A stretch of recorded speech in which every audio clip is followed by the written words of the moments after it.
Hello everyone. Today we're exploring externalities, the hidden side effects of economic activity that affect people outside a transaction.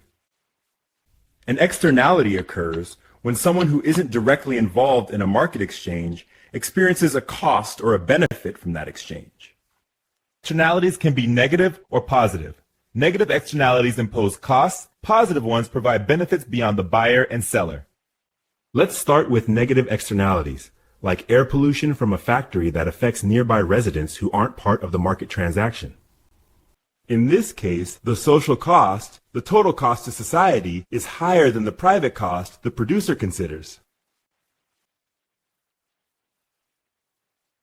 When firms ignore those external costs, markets produce too much of the good, leading to market inefficiency.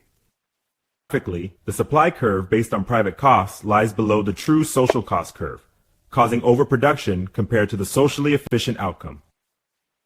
Governments often step in with taxes, regulations, or permits to internalize the externality, forcing producers to account for the full social cost. Here's your first question. Can you think of another example of a negative externality in everyday life? Great examples! Now let's turn to positive externalities, benefits that spill over to others who aren't directly involved.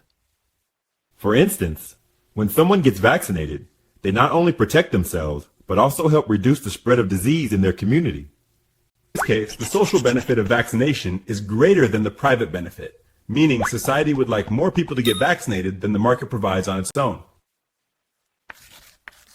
Markets with positive externalities produce too little of the good. Again, an inefficient outcome from society's perspective. To fix this, governments may offer subsidies or other incentives to encourage more production or consumption of the beneficial good. Education is another classic example.